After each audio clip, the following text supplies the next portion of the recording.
Jason is known by all of his friends as the gambler. He gambles from the moment that he wakes up until he goes to sleep. All of his friends know that he has a ton of sports knowledge, and so they're always asking him about the best games to place bets on that night. What they don't know are the amounts that Jason is gambling. They think he's just a sports betting fan, but he's actually become addicted to gambling, and he's been hiding the severity from those around him for a while now. He feels weird saying anything because he loves the validation that he gets from his friends coming to him for sports betting knowledge, and so he keeps giving picks with a smile on his face as his debts are starting to mount up behind the scenes. Leo.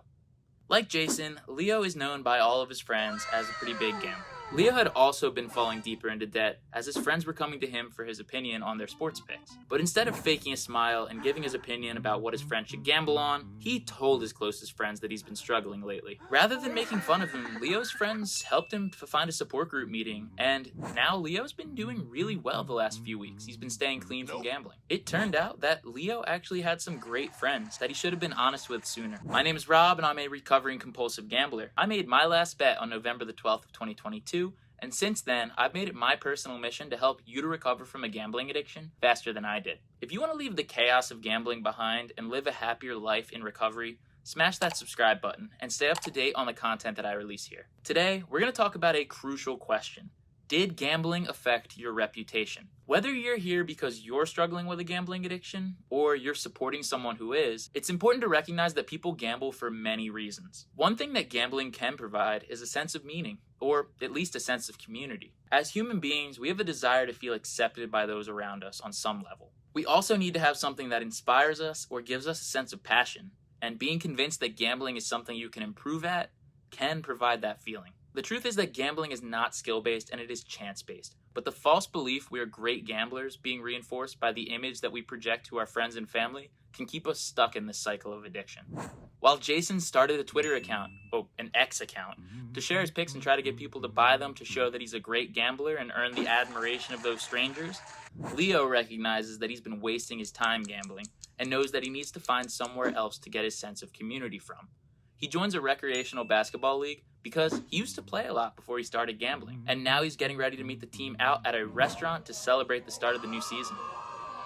Continuing this idea of gambling being portrayed as a skill, we're seeing a shift in society's perception of gambling right now. Casino advertising is constantly reinforcing this idea that you're a winner, or that knowing a lot about this game will allow you to make money on it, which is just not the case, because as we come to find out, past performance never implies future results. Casino advertisements can be something as simple as seeing that you've won your last bet and them sending you an email telling you to keep the momentum going. This is because they want you to believe that you're the greatest gambler alive, where in reality, the more you continue to play, the more of your money they're going to take. This further feeds into the ego that we develop as gamblers and tells us that if we keep going, it's only going to get better from here. The number of people that are claiming that they don't gamble and that they only sports bet is on the rise. So sorry to break it to you, but sports betting is gambling and will ruin you just the same as any other kind of gambling if you keep going, or at least it'll take your money away from you.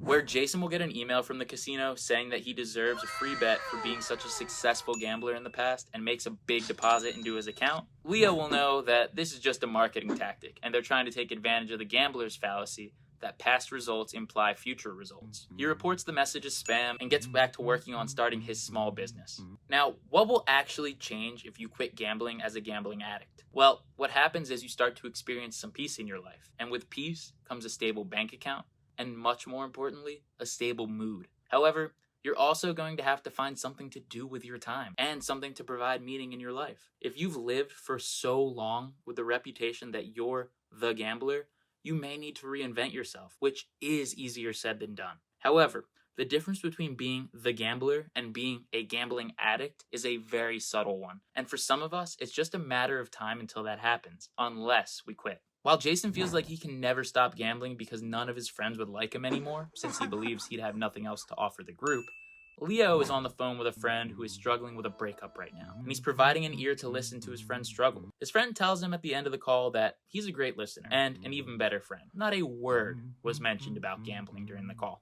Through understanding the reasons of why we are gambling, recognizing that we're more than our gambling, and understanding the value of leaving gambling in the past, we can truly live more peaceful lives. We can get into this mindset where we see gambling as the only thing we know and the only information we have to offer our friends. But by simply being there for someone else, we can create a much more meaningful relationship and gain so much more out of it for ourselves as well. Remember, recovery is a journey, and it's okay to seek assistance along the way.